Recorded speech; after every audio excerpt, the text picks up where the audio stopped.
Welcome to the Business Growth Spotlight, where we shine the light and talk with business leaders from all over the world. And today we're really going outside the United States. So we're coming from all over the world who are here sharing their insights and wisdom so we can all grow together. I'm your host, Heidi Schalk, co-founder of HLH Solutions, where we support businesses through AI and visibility growth. If you're new to the podcast, welcome. We're excited to have you here. Please stay to the end because I have a special gift for you. But without further ado, let's dive in and chat with my guest today. I'm really excited to talk with him. He's originally from Hungary, but he's in the UK right now, travels all over, super exciting. We've been chatting behind the scenes, having a blast. So I want to introduce you to my guest, Gabor Nemes with Good People Everywhere. So hi, Gabor, and welcome to the show. Hi, Heidi, and thanks for having me. Hi, everyone. It's a pleasure being here. I'm excited to talk with you. So, Gabor, can you share with us a little bit about yourself, about Good People Everywhere, and your role within it? Yeah. As you said, I'm in London. I have been living here for 4.5 years now. We started Good People Everywhere with my cousin. Now we have 42 shareholders in the company, 23 angel investors, 1 VC, and mostly our friends and family members who started supporting us from the early stages. And Good People Everywhere was born from one simple belief. There are good people everywhere. They just need better ways to find each other. That was our motivation at first. So how did you kick off this company? So you started with your cousin, your belief is that there are good people everywhere, which is fantastic. I love the name of it because you don't hear that often. So you always hear a lot of people hear negative a lot more. That seems to creep up, and to hear good people everywhere as a company, I'm like, oh, this is fantastic. So can you dive deeper into what your inspiration was and how you got started? Because you have angel investors, you have VC. That's a process. So can you walk us through a little bit through your journey? Yeah, obviously. So we started our company 5 years ago, but just a few years before, I realized I'm just simply not happy. And somebody offered me the flow test. If somebody is not familiar with that, when you set up your alarm, 10 times a day or so, and when it starts ringing, you start taking notes about who you are with, what you are doing, about your feelings, and I just realized. So long story short, I just realized there are only 2 times when I'm happy, and when I'm able to improve myself physically, mentally, spiritually, but much more. And that was the main thing. When I feel I'm useful, when I feel I can help to make somebody else's day better. And I just realized that originally, obviously not my thoughts, I just totally agree with it. Life most important question cannot be how can I be happy, because from my point of view, happiness is a byproduct, or maybe it's better if I say happiness is a consequence. When you feel fulfillment, when you feel some kind of meaning in your life, happiness is a consequence. That's what makes you happy. And I just realized, okay, I want to do something helpful. I want to help people to have a much more meaningful life. And in the meantime, so it wasn't our main motivation, but we just realized in the UK, where we live, there are ministers against loneliness. In Canada, they also have. In Japan, they also have. The US government said it's a national security threat. People are too lonely because it's obviously easier to convince somebody to doing something bad when they are not in a good environment or in company. And after I read the book, the title was it's obviously a very sad book, by the way, The Top 5 Regrets of the Dying. And I realized more than 90% of the people, they just simply regret their life on their deathbed. And mostly one of the most important, the most significant part of the reason is because they don't feel any meaning. When they ask themselves, okay, was my life really meaningful or so? And they say, no, I didn't make any difference or so. And so we started speaking about this, okay, how we can solve as many problems as possible and help people to have solve on real world problems, to have a much more meaningful life and find each other in the process. And that's the other thing. Many people are lonely and they don't have friends, or they don't have really supportive relationships, because they always try to find somebody with the same interests. But studies and so the data shows us nowadays it's absolutely not important. If you have a favorite singer and I don't like that singer, it's not the point. Can we share the same values or value systems? And the most important thing, can we have same goals?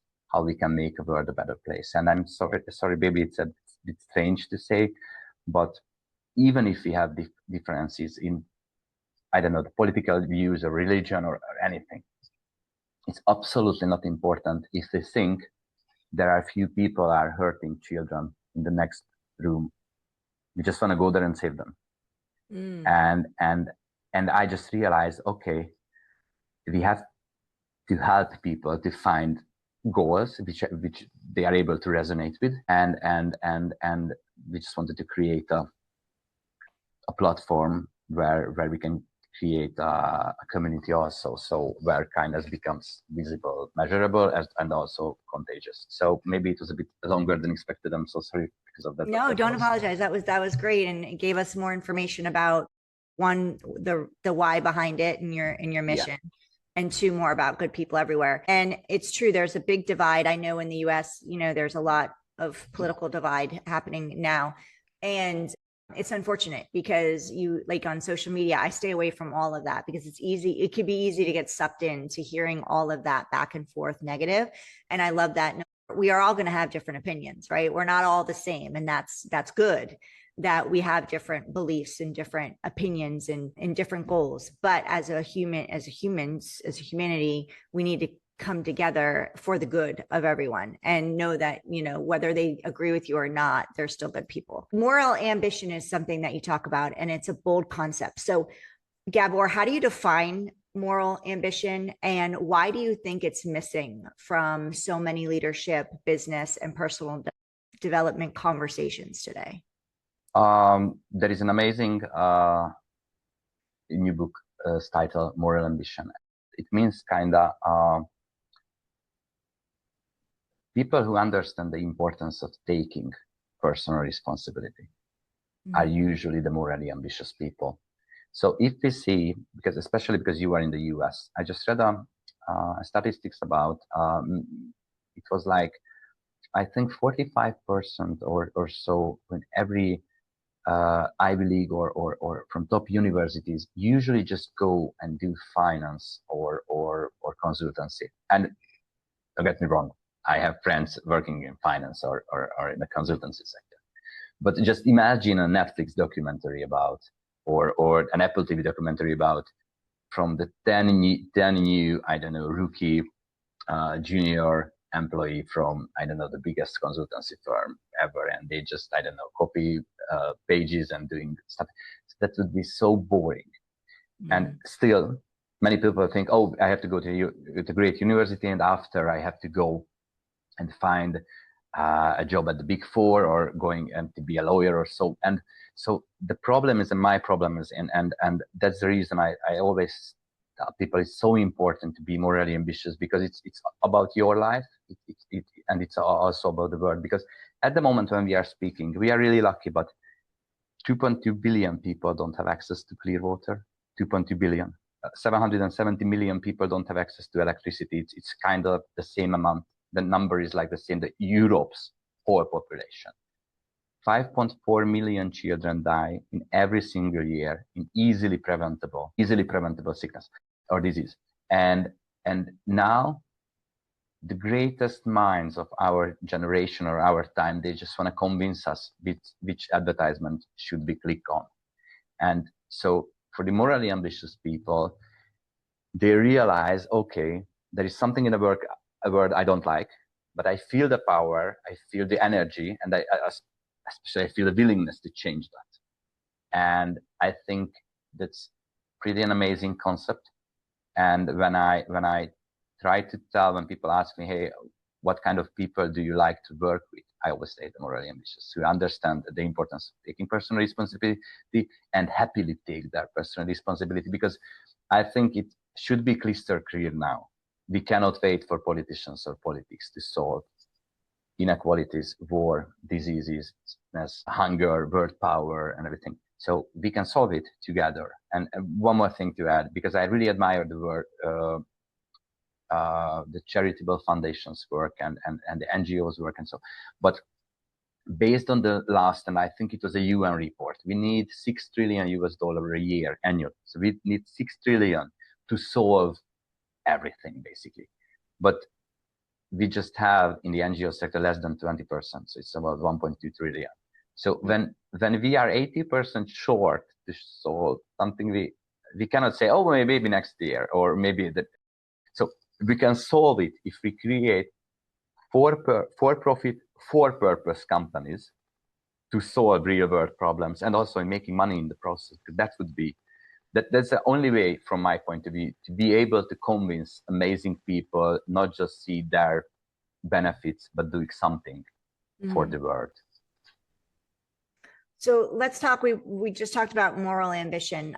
I'd like to talk about personal responsibility now, because it's something you talk a lot about. So you speak about it as a pathway to meaning. So in a world that's increasingly overwhelmed and distracted, we have attention spans of less than a goldfish these days with everything going on. What does true personal responsibility look like in everyday life?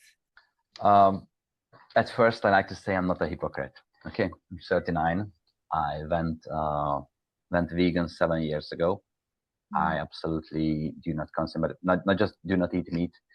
I do not wear or use anything was tested on animals and do any animal product. And the reason, because I just 7 years ago, my sister went vegan a year before me, and she watched a movie about how to treat animals, and she was crying, and I don't know how to handle when somebody, especially somebody I love, crying next to me. So I just hugged her and say, hey, if you stop crying, I promise you I go vegan from this moment. So that was 7.5 years ago. So but so don't get me wrong. I have friends, and if invite somebody to my home and say they want to eat chicken or so, I happy to create. So just from my point is try not to harm. So I think when you feel the power to create change, to make other people's lives better, you understand the concept of personal responsibility. Because if I go, so when I moved here, just for example, I moved to the UK, I went to the gym, and I was always greeting very loudly people, hey, hi, how are you, everyone? And somebody told me, hey, you are not in Central Eastern Europe anymore. You don't have to greet others. They are strangers for you. So, but I just realized, I think somebody is committing suicide in every, I don't know, 60 seconds or so, or 2 people in 1 minute, or so the statistics is horrible. It's high. It's extremely high. Yeah, and I just realized maybe I can do something. Maybe I start a conversation with somebody. Maybe just ask, how are you, and wait for the answer.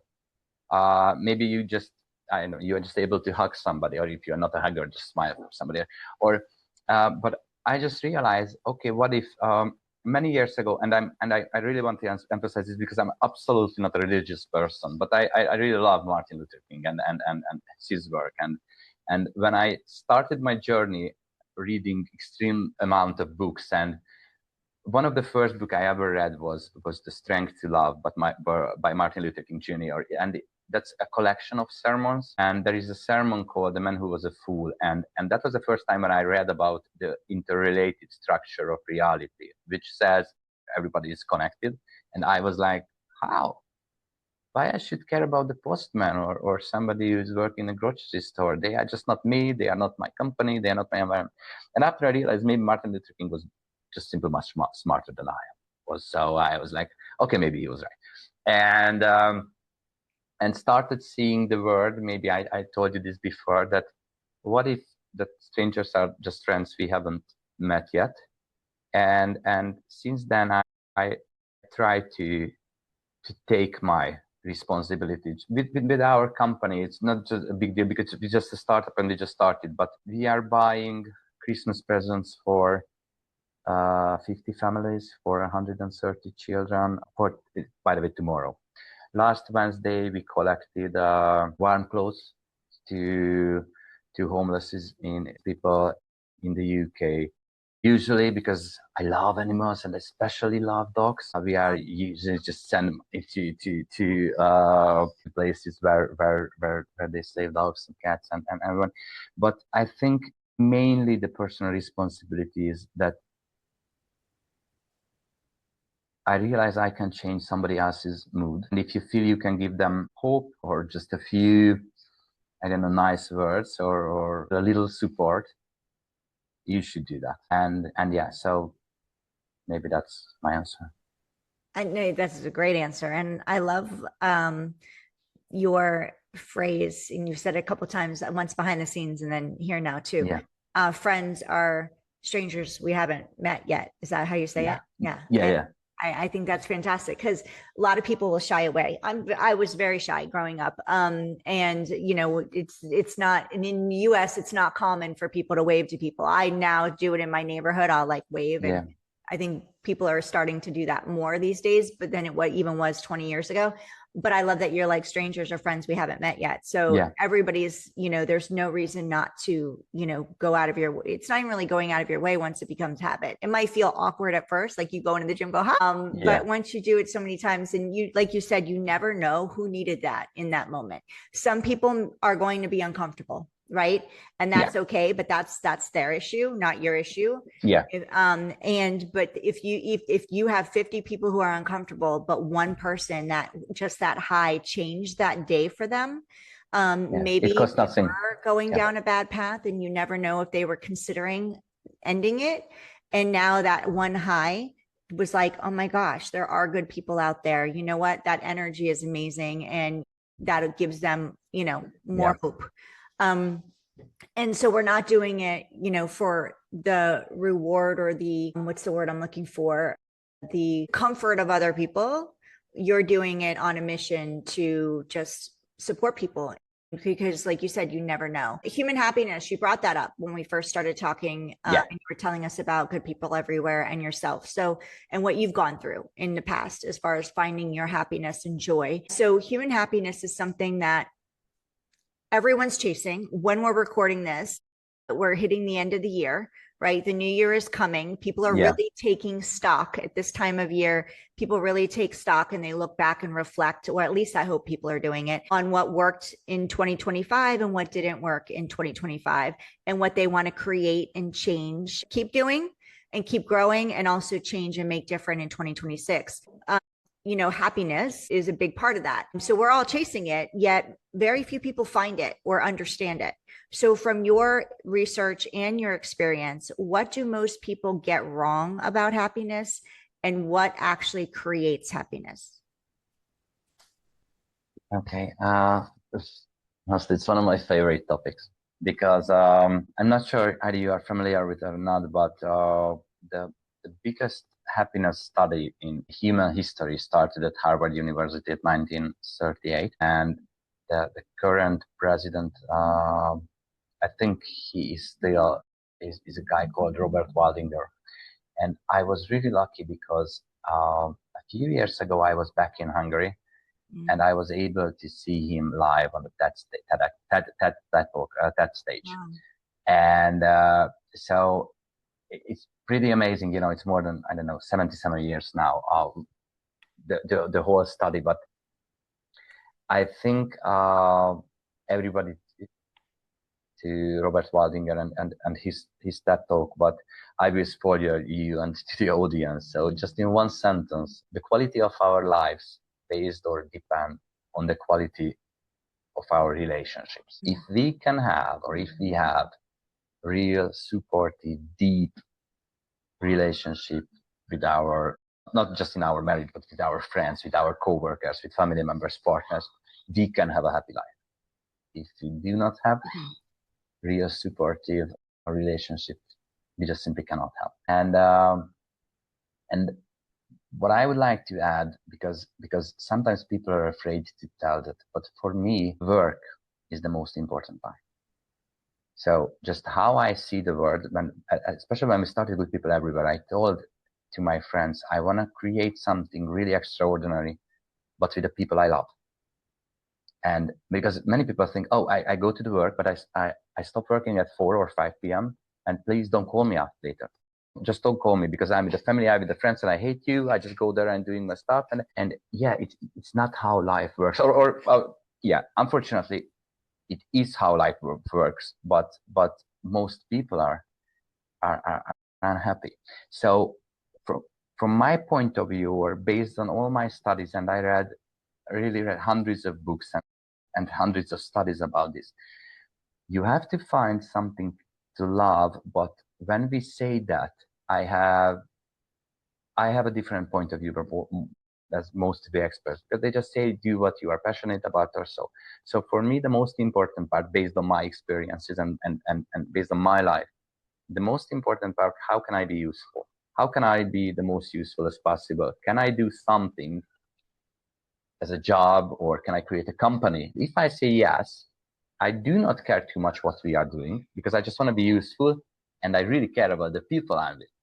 So if I'm the people I really love and admire and we do something for the world, I basically don't care what we are doing. But I know this is just my point of view. Many people are really interested in what they are doing. But because most of the awakened time, usually we are at our job, going there or coming from them.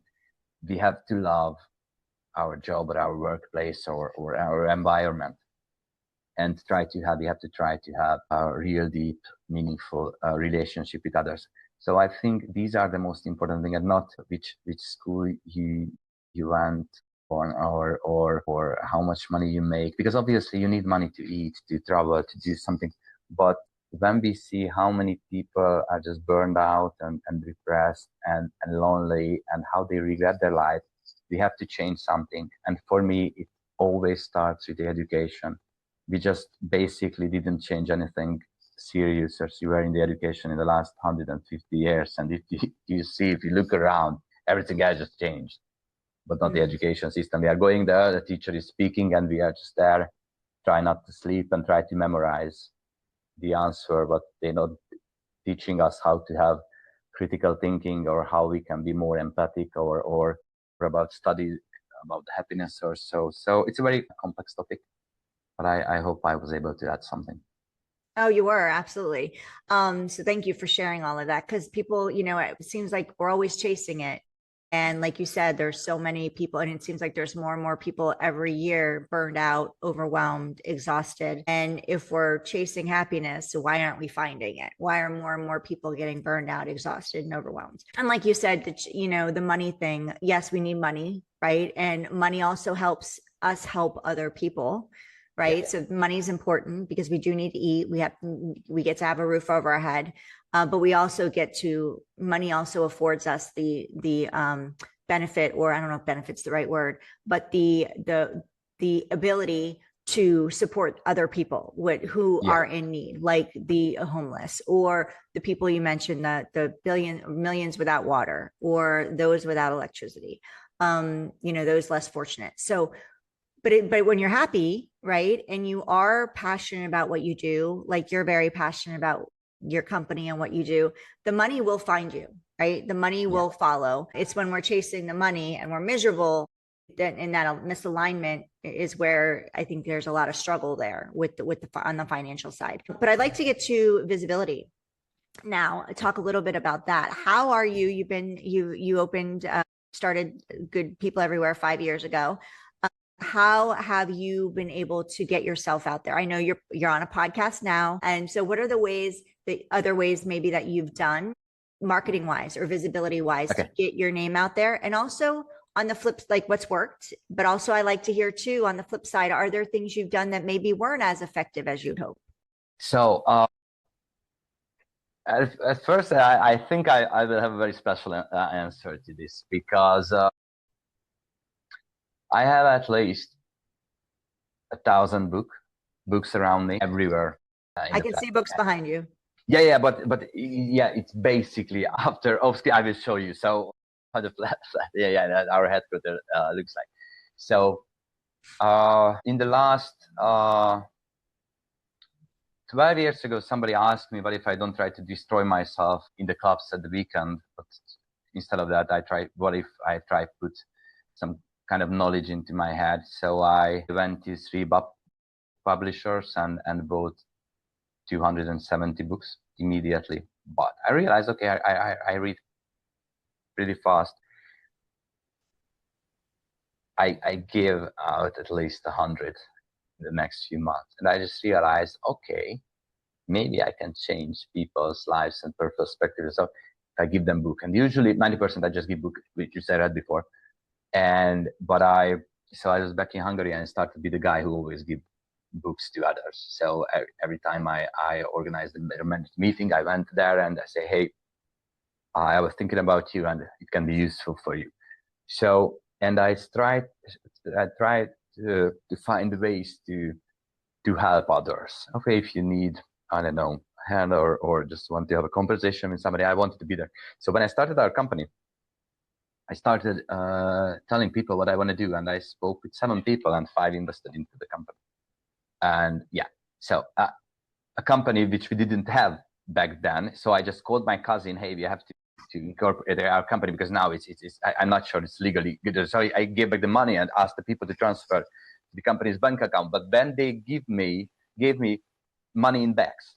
And I say, oh, I want to support you because a nice idea, the world needs that. And I also like you or love you. And so I think being authentic, it's very important because I don't want to say nobody asked me, hey, are you serious? Do you want to take what you do? You want to just make money? But I think at least 80% of people was pretty sure, okay, I'm doing this for the good reasons. And also, obviously, and I totally agree with you, we have to make money.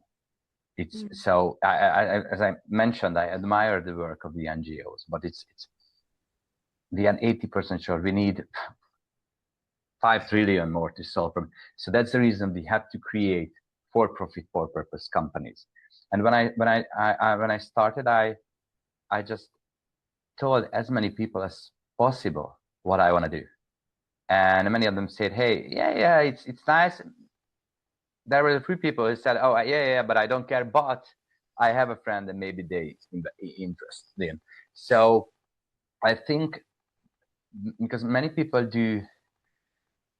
are too shy to talk about what they are doing. They maybe just started sending cold emails or so, but don't ask their community. And look, at first, because I told you I spoke with 7 people and 5 invested in company, yeah, but not the first and not the second, because they said this is the really worst idea I ever heard.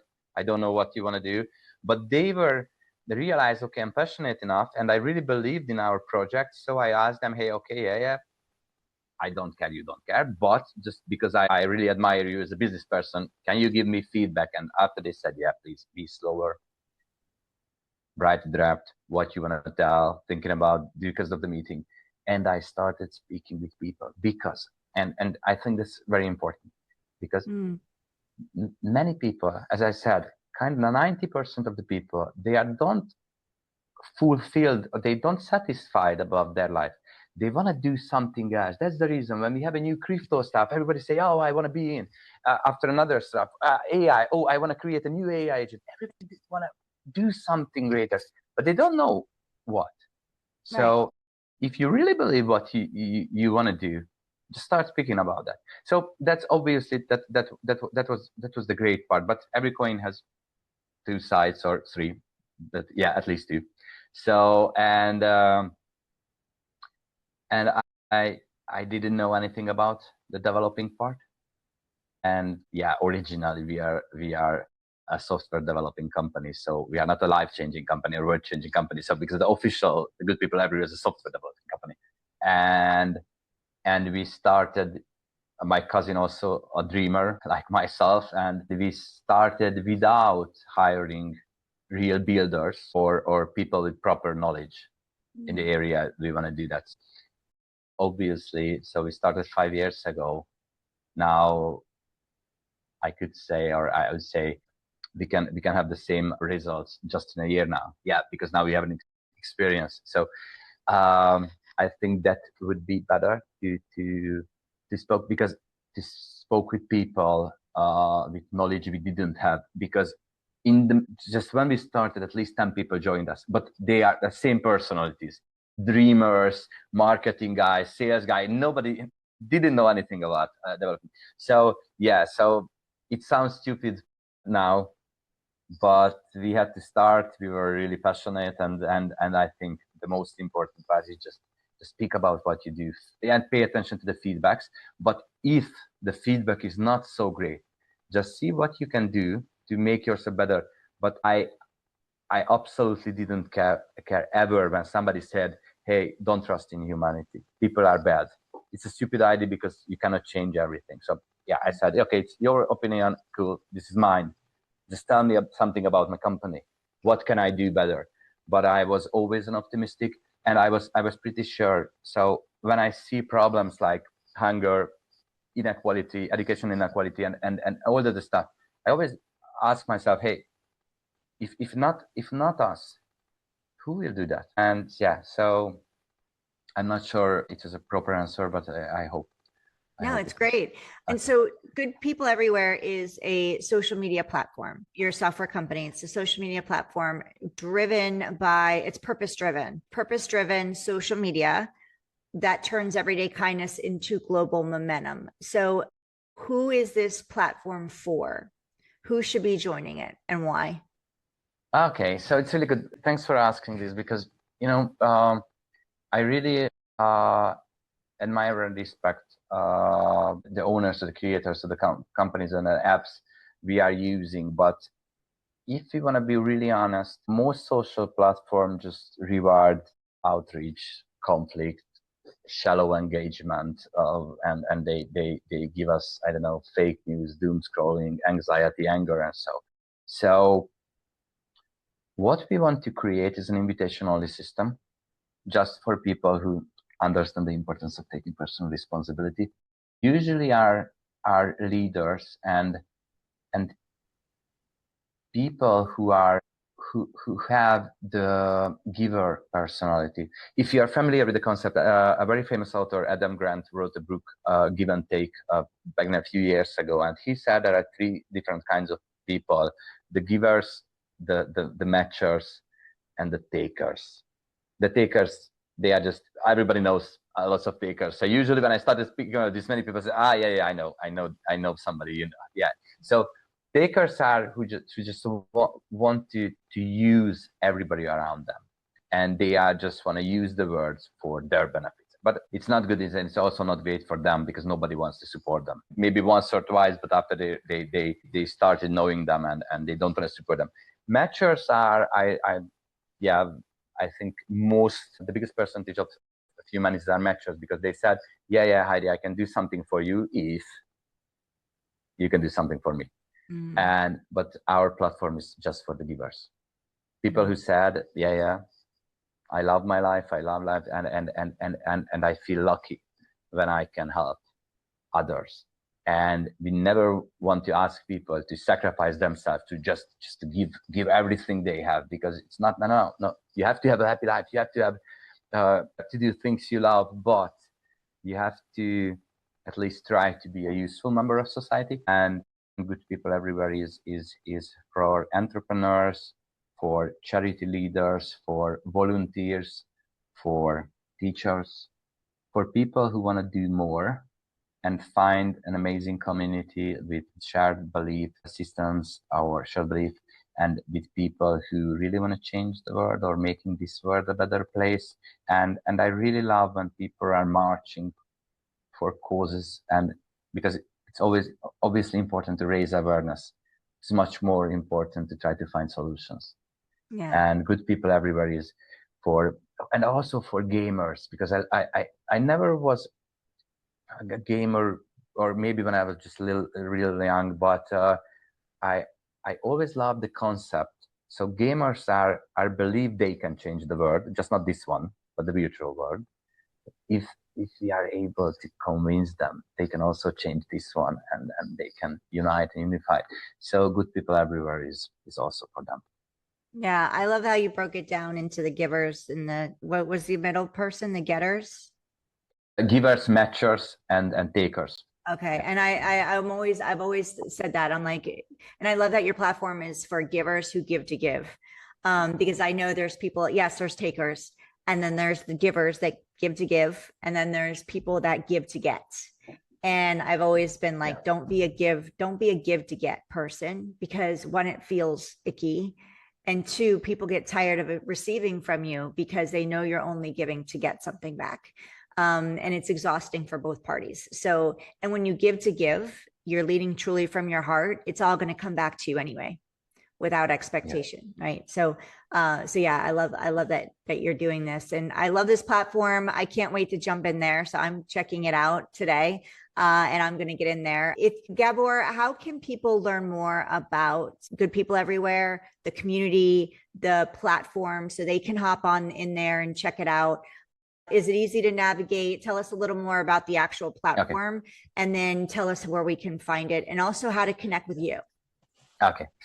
So they can follow us on social media. So mostly we are communicating also on Facebook, Threads, YouTube, and LinkedIn, and kind of everywhere. But Good People Everywhere is so I think we create contents mostly for Instagram at the moment. We are beta testing right now, and we just launched our app in the first quarter of 2026.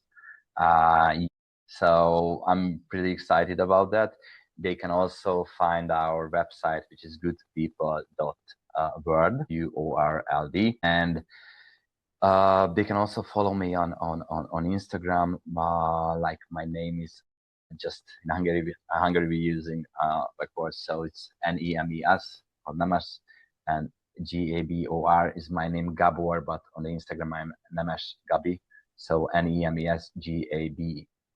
And yeah, they can contact us. They can also contact us on LinkedIn, and we are really happy to, just for example, I just started sending out emails for our pre-registered users, and I always send my WhatsApp also, because sometimes email is too official for me, and they can just send me a WhatsApp message. They say, hey, I want to be in, I want to be helped. So obviously because we didn't speak about that yet, we want to help NGOs, because there are around 10 million NGOs in the world with 125 million volunteers. But based on the study, based on data, more than 90% are really suffering in finances. And I think we just came out and when we are launching a product, they will came out with an idea how we can help them to fundraise more, or that get more volunteers or people who resonate with their goals. So yeah, and thanks for the opportunity to talk. Oh, great. And company. I'm on the website, so definitely check out the website where Gabor just shared with you, which is goodpeople.world. It's awesome. The app is coming soon. I jumped the gun. I was excited to get in there because I was playing around on the website. But the app is coming soon. But by the time this episode airs, it could be launched. You're launching the beginning of 2026? Yeah. Okay. Do you have a goal date yet, or no? Yeah, before March. So that's all. Sorry, no later than March. We are trying to do the best to be in February, because obviously we are excited. We started working with partners, and we just want to show them, hey, that's what we create. Yeah. Okay, great. So by the time this airs, it could be live. So definitely go check it out. If you're driving, don't do it now. But if you're listening to us, go check it and see if it's there, because it could well be, because we're recording in December, but this won't go air until at least January, February. So go check it out and join and tell people about it. But give to give, don't give to get, right? Don't be a taker, be a giver, with the intention of giving to give. What are your big goals? What's next for you, Gabor, before I let you go? What's next for Good People Everywhere? I know the launch of the app, but for over the next year, if we could bring you back a year from now, what does success look like for you with Good People Everywhere? Okay. It's a really exciting question, because we are just launching in the Q1 with our first public release for private individuals and users. But in the meantime, from January, we are starting our NGO pre-registration site. And also they will find on the website.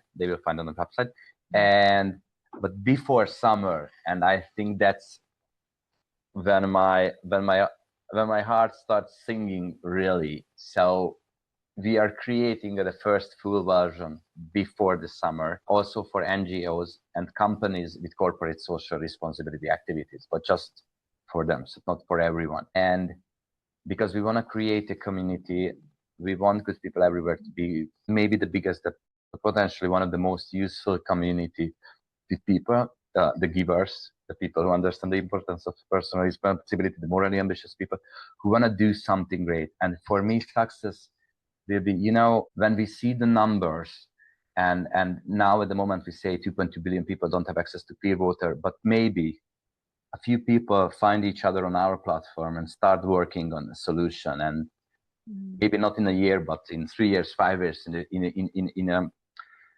in the future, we can say, okay, people started having conversation on our platform, and they sold something extraordinary, and I think I want to feel that, because that would give me fulfillment or extra meaning or so. So yeah, and obviously we want to give amazing service to amazing people.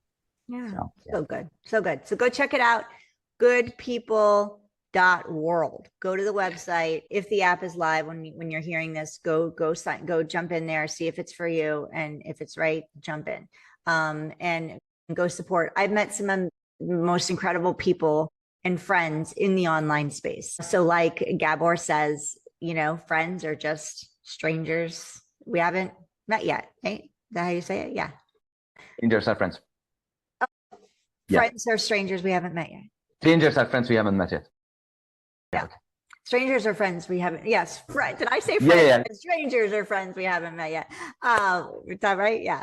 But thank you so much, Gabor, for being here. Thank you all for listening. Gabor, before I let you go, is there anything that you want to share that I didn't get to ask you or we didn't touch on? No, everything was really cool and perfect. I just wish all the audience a really happy time. Thank you for your time. I'm grateful. Thank you for sharing good people everywhere with us. I think it's amazing what you're doing. And thank you for all the hard work you're doing and putting into this to create a change and big ripple effect in the world with this. Thank you, Heidi. Thank you all for listening to Gabor and I. If you know of somebody that could hear Gabor today and his message, please share this. We need your support in order to share him and good people everywhere with other people. So please do that, whether you're watching us on YouTube. If you are, hi, and thank you. If you're listening to us on your favorite podcast platform, please share this episode with those people that you think would benefit from it, and also would love to learn more about the Good People Everywhere app.